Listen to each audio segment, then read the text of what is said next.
So we are going to discuss on endometriosis and adenomyosis. So as far as endometriosis is concerned, so what is the normal lining of endometrium? Can you answer me?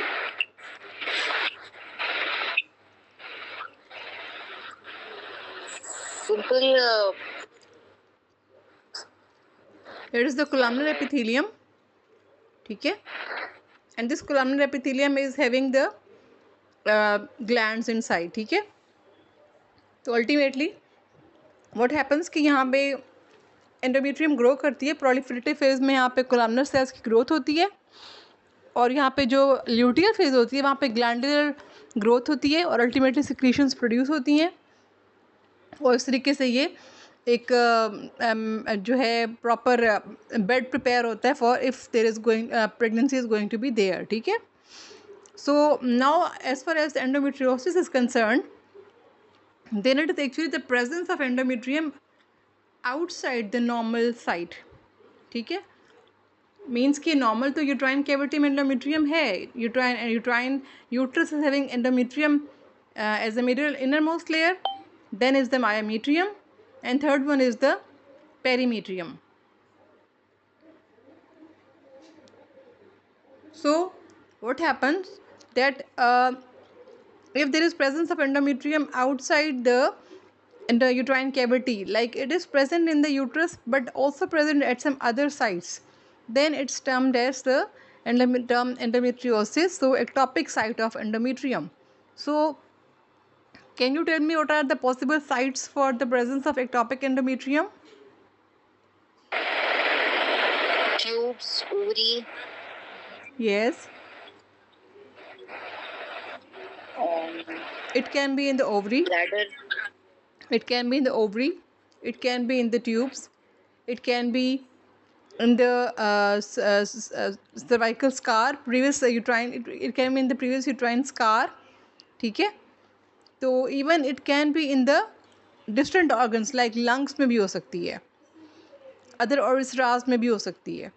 तो ultimately whenever this endometrium is present outside the normal endometrium, so endometrium has got a property of responding to the hormone estrogen, and when there is further luteinization, after that there is withdrawal of progesterone, what happens that there is bleeding, menstruation. So now according to this pattern what will happen that there will be bleeding.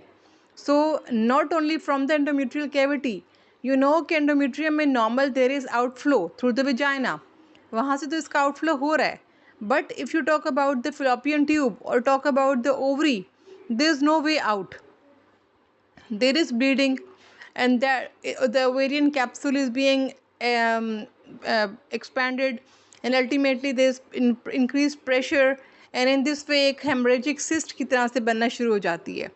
So because of increasing flow of blood, ultimately वहाँ पे pressure rise करेगा और patient को dysmenorrhoea start हो जाएगा. ना सिर्फ menorrhagia होगा यानी कि हैवी मेंस्ट्रुअल ब्लीडिंग होगी, बल्कि उसको मेनोरेजिया डिस्मेनोरिया भी होगा यानी कि पेनफुल मेंस्ट्रुएशन भी होगी उसको.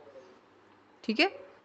तो अल्टीमेटली अब ये जो फॉर एग्जांपल अगर फिलोपियन ट्यूब में अगर ब्लीडिंग हो रही है तो वहाँ से व्हाट हैपन्स कि जो रिट्रोग्रेड फ्लो है आपका, रिट्रोग्रेड फ्लो ऑफ मेंस्ट्रुएशन की वजह से अल्टीमेटली व्हाट हैपन्स कि spillage of the blood into the pelvic cavity, और इसकी स्पिलेज की वजह से फिर फर्दर ये डिफरेंट और एरियाज़ में भी इसके जो एंडोमेट्रियोटिक स्पॉट्स हैं ये बनना स्टार्ट हो जाते हैं. तो बेस्ड अपॉन दिस हम एंडोमेट्रियोसिस को क्लासीफाई कर लेते हैं कि माइल्ड है, मॉडरेट है, स्वेयर है. ठीक है? So clear up till now? yes, Dr. Nadia, clear. Okay, so what are the possible causes? So either these are the genetic factors. So this can be familial, like we don't know the cause, but it can be familial because of some there are various studies. Okay, so इसमें basically हमारे पास different theories आती हैं. एक क्या है हमारे पास theory कि एक तो ये है कि theory of retrograde menstruation, यानी कि एक तो हमारे पास फॉरवर्ड मेंस्ट्रुएशन है, फॉरवर्ड फ्लो हो रहा है नॉर्मली, जो कि यूट्राइन कैविटी के थ्रू विजाइना से होता हुआ बाहर जा रहा है, लेकिन एक रिट्रोग्रेड फ्लो है, यानी कि ये यूट्राइन कैविटी से फ्लोपियन ट्यूब से होता हुआ स्पिलेज हो रहा है पेल्विक कैविटी में, और ओवरीज को भी इन्वॉल्व कर रहा है। तो ये रिट्रोग्रेड मेंस्ट्रुएशन है। Second theory is theory of metaplasia. What happens कि transformation of the epithelium from one type two another. तो अगर फिलोपियन ट्यूब की जो नॉर्मल एपिथेलियम है ये ट्रांसफॉर्म हो गई है इनटू एंडोमेट्रियल टाइप, तो वो ब्लीड करेगी, क्योंकि उसकी प्रॉपर्टी है कि वो एस्ट्रोजन हार्मोन को रिस्पॉन्ड करती है। सिमिलरली अगर ओवेरियन टिश्यू में मेटाप्लेसिया हो गया है तो अगेन वहाँ पे भी व्हाट विल हैपन के वो कोलम्नर एपिथेलियम में ट्रांसफॉर्म हो जाएगी and it will respond to the hormones, और वो अकॉर्डिंगली प्रोजेस्टेरॉन विड्रॉल के ऊपर ब्लीड करेगी। तो theory of retrograde menstruation, theory of metaplasia, theory of coelomic transformation भी हम कहते हैं, या फिर इम्यूनोलॉजिकल फैक्टर्स भी हो सकते हैं इसमें डिफरेंट। तो as far as the pathology is concern, तो इसमें हमारे पास जो अगर इसके पेरेंट्स देखते हैं तो कॉमनेस्ट जो पेरेंट्स साइड से इसकी ओवरी है। व्हाट हैपन्स कि ओवरी में चॉकलेट सिस्ट की शक्ल में पैर होती है। Why chocolate cyst? Because blood accumulate हो रहा है, ये ब्लड क्लॉट्स की शक्ल इख्तियार कर रहा है, ये ओल्ड क्लॉटेड ब्लड आ गया है। जो ओल्ड क्लॉटेड ब्लड है that gives you the parents of chocolate, तो ये चॉकलेट सिस्ट की शक्ल में आ जाती है। अब इसको अल्ट्रासोनोग्राफी के ऊपर देखेंगी तो ग्राउंड ग्लास अपेरेंस टिपिकल है in case of endometriotic cyst. इसके अलावा एज आई टोल्ड यू कि रिट्रोग्रेड मेंस्ट्रुएशन की वजह से बैकवर्ड फ्लो हो रहा है, spillage of the content into the pelvic cavity हो रहा है, और यहाँ पे ultimately what is going to happen कि सारा फाइब्रोसिस हो रहा है, एंडोमेट्रियोटिक स्पॉट्स बन रहे हैं, तो ultimately they can lead to obliteration of the pouch of Douglas, और यहाँ पे सारी फाइब्रोसिस हो जाएगी, और अल्टीमेटली कोलॉन को, ब्रॉड लिगामेंट को, यूट्रोसेक्रल लिगामेंट को ये इन्वॉल्व कर लेंगे। अब अगर ये यूट्रोसेक्रल लिगामेंट को इन्वॉल्व कर लें, बॉवल को इन्वॉल्व कर लें, ब्रॉड लिगामेंट को इन्वॉल्व कर लें, तो आप जब इस पेशेंट में एग्जामिनेशन करेंगे तो क्या होगा कि बहुत पेनफुल होगा उसका एग्जामिनेशन। अब जो इसकी बेसिकली हमारे पास लेस कॉमन साइट्स हैं, एज आई टोल्ड यू कि सर्विक्स हो सकती है इसमें, इसके अलावा हमारे पास राउंड लिगामेंट हो सकता है, ब्लैडर हो सकता है, एम्ब्लाइकस हो सकता है, अपेंडिक्स या लेप्रोटमी स्कार्स हो सकते हैं। तो अल्टीमेटली व्हाट हैपन्स कि इम्प्लांट्स है जो कि नोड्यूल्स की शक्ल में आएंगे, और ये इन्वेसिव से नोड्यूल्स होंगे, फाइब्रोटिक भी हो सकते हैं, या फिर रेडिश ब्लूइश अपीयरेंस हो सकती है। तो अल्टीमेटली एज आई डिस्कस्ड कि यहाँ पे एंडोमेट्रियल ग्लैंड्स होंगे, इनके दरमियान में एंडोमेट्रियल स्ट्रोमा होगा, क्योंकि ये ब्लीड कर रहे हैं, that is why fibrosis and hemorrhage होगा। So as far as the symptoms are concerned, तो सिम्टम्स में आप देखेंगे सबसे पहले आप उस पेशेंट में जाहिर है जब उसको ब्लीडिंग हो रही है, चाहे फ्लोपियन ट्यूब में, चाहे ओवरीज में, चाहे वो एनी अदर साइड, तो वहाँ पे जब भी स्ट्रेचिंग होगी पेरिटोनियम की, तो यू नो कि पेरिटोनियम में पेन रिसेप्टर्स मौजूद होते हैं, तो पेन रिसेप्टर्स के स्टिमुलेट होने पे पेन पेशेंट एक्सपीरियंस करेगा। तो that is why she will be experiencing pain, she will be experiencing progressive dysmenorrhea, because वहाँ पे ब्लीड कर रहा है patient. Similarly as I told कि यहाँ पे चूँकि वो सारी क्रॉनिक इन्फ्लेमेशन का प्रोसेस गोइंग ऑन है कॉन्टिन्यूस ब्लड फ्लो के वजह से, तो अल्टीमेटली डिस्पेरूनिया की कंप्लेंट पेशेंट को होना शुरू हो जाती है। अगर ये गट को इन्वॉल्व करने लग गया है तो पेनफुल डिफिकेशन होगी पेशेंट को, और इस तरीके से अगर उसने फ्लोपियन ट्यूब को इन्वॉल्व कर दिया है, फिलोपियन ट्यूब के इन्वॉल्व होने से व्हाट विल हैपन कि यहाँ पे सारा फाइब्रोसिस होने शुरू हो गया है, बिकॉज यहाँ पे जो क्लॉटेड ब्लड है उसको ओवरकम करने के लिए इन्फ्लेमेशन गोइंग ऑन है, और अल्टीमेटली ये ट्यूबर ब्लॉकेज हो जाएगी और सब फर्टिलिटी में एंड अप हो जाएगा। ये अल्टीमेटली आपके पास क्या साइंस है कि एक तो ये कि आपने देखा कि ओवरीज लार्ज होंगी, सिमिलरली ओवेरियन सिस्ट मिलेगी जिसको हम एंडोमेट्रियोटिक सिस्ट कहते हैं, उसकी ग्राउंड ग्लास अपीयरेंस आएगी, यानी कि वो आपको उसका प्रॉपर स्ट्रक्चर नज़र नहीं आएगा, आपको हेजी स्ट्रक्चर नज़र आएगा आपको उसका। सिमिलरली रिट्रोवर्टेड यूट्रस होगा, आपका नॉर्मली जो एंटीवर्टेड एंटी फ्लेक्स्ड होता है, थोड़ा सा ये रिट्रोवर्जन हो जाती है यूट्रस की, बिकॉज बैकवर्ड साइड पे फाइब्रोसिस हो रही है पाउच ऑफ डगलस में, तो वहाँ पे यूट्रोसेक्रल लिगामेंट वो लिगामेंट जो यूट्रस को सेक्रम से कनेक्ट कर रहा है वहाँ पे फिक्सेशन हो जाती है बिकॉज ऑफ एक्सटेंसिव फाइब्रोसिस, और अल्टीमेटली यूट्रस आपका फिक्स्ड हो जाएगा। और यहाँ पे काफ़ी उसको अगर आप पेल्विक एग्जामिनेशन भी करते हैं तो that will be very much painful in the patient. अब इसमें as far as the diagnostic modality is concern, तो इसमें हम पेशेंट की हिस्ट्री लेते हैं। Provisional examination as I have told you कि बिकॉज सारा यहाँ पे एंडोमेट्रियोटिक स्पॉट्स बन रहे हैं, फाइब्रोसिस हो रही है, ऑब्लिटरेशन हो रही है यूट्रोसैक्रल लिगामेंट के ऊपर, ये सारा डिपॉजिट्स हो रहे हैं प्लांट्स, तो दैट इज़ वाई पेनफुल होगा एग्जामिनेशन। और जो हमारे पास गोल्ड स्टैंडर्ड मेथड है डायग्नोसिस का, that is laparoscopy. In the laparoscopy we see के पेल्विस में endometriotic spots की distribution है, you can see the chocolate cyst, you can even find the uterus which is in fixed uterosacral ligament, ये तमाम चीज़ें आप देखते हैं इसमें। आप इसमें CA125 एक ट्यूमर मार्कर है जो कि ovarian serous tumour, serous cancer में बहुत सिग्निफिकेंटली रेस्ट करता है। बट रिमेंबर कि CA125 की नॉर्मल कट ऑफ वैल्यू जो है ये ऑलमोस्ट 25 तक इसकी कट ऑफ वैल्यू है, अप टिल 35 इसकी कट ऑफ वैल्यू है। तो अगर CA125 बेलिग्नेंसी में तो ये थाउजेंड्स में जाता है, लेकिन इन्फ्लेमेटरी जो हमारे पास कंडीशंस हैं पेल्विस की, फॉर एग्जांपल हमारे पास इन्फ्लेमेटरी बाउल डिजीज़ है, या फिर हमारे पास फॉर एग्जांपल एंडोमेट्रियोसिस है, या फिर पेल्विक ट्यूबरक्लोसिस है, उसमें ये रेस कर जाता है, but not that much rate, means के लेस देन 200 तक रहता है ये।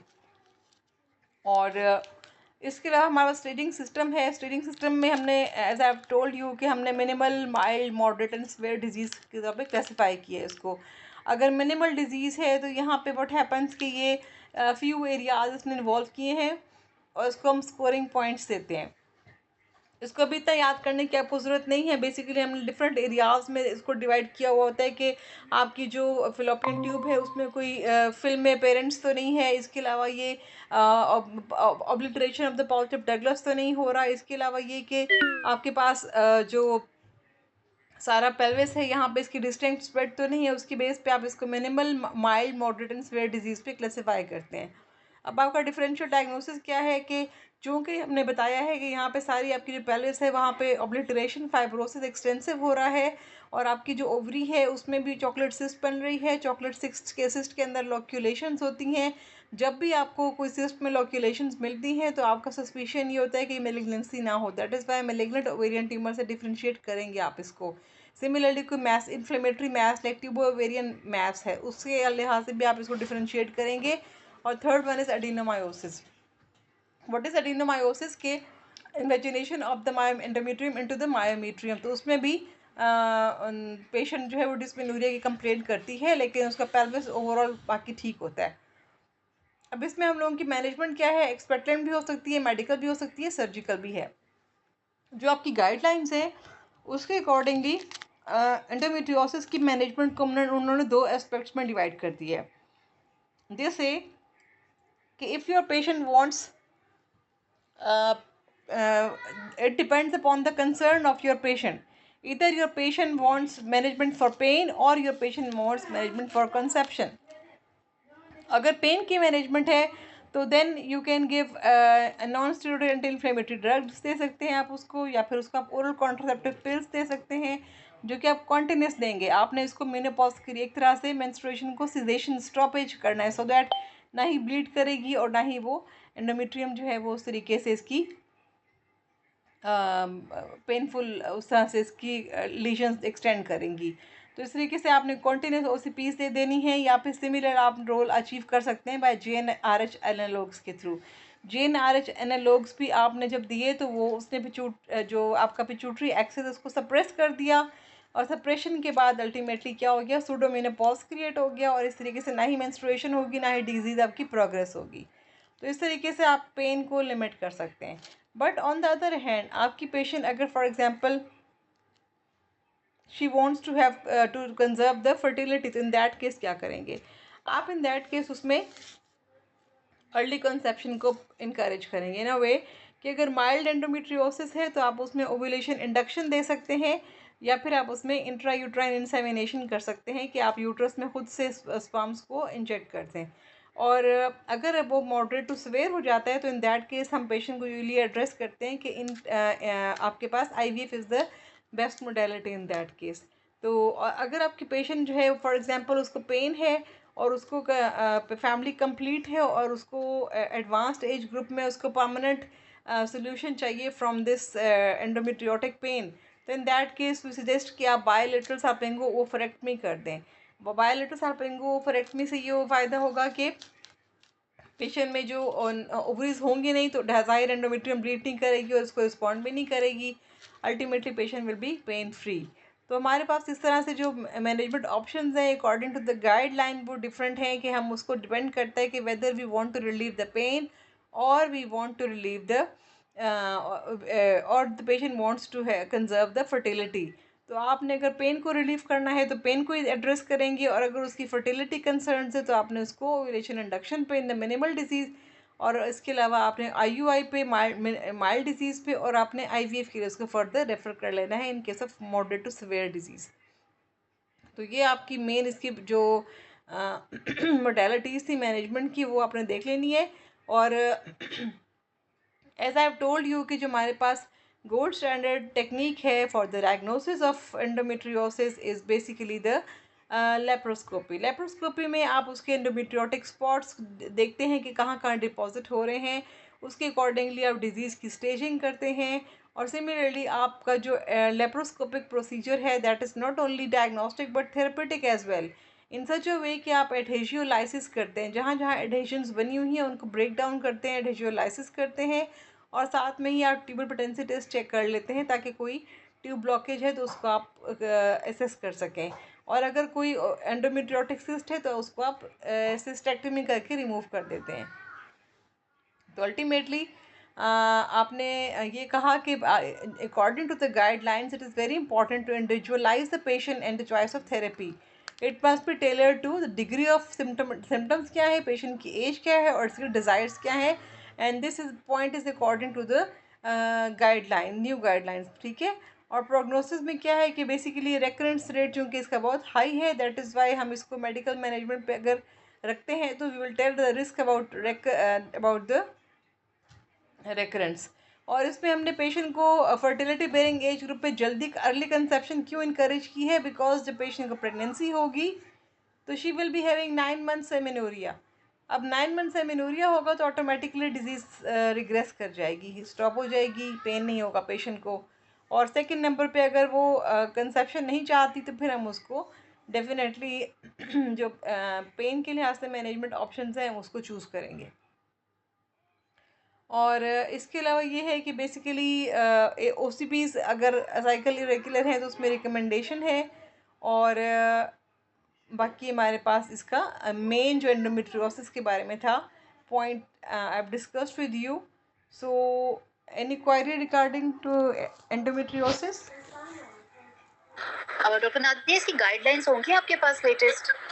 इसकी गाइडलाइंस ऐसा अलग से नहीं है, उन्होंने जो मेन पॉइंट उसमें था मैंने उसमें आपको जो प्रेजेंटेशन है पीपीटी में मैंने एडजस्ट कर दिया है कि जो आपका एम ऑफ मैनेजमेंट है यहाँ से ये that is important to individualise the patient and therapy must be tailored upon degree of symptom the patient as in the desire to maintain the fertility. बाकी मैं गाइडलाइंस अलग से सॉर्ट आउट करके वो मैं आपको सेंड कर दूँगी इंशाल्लाह। ठीक है, ठीक है, थैंक यू।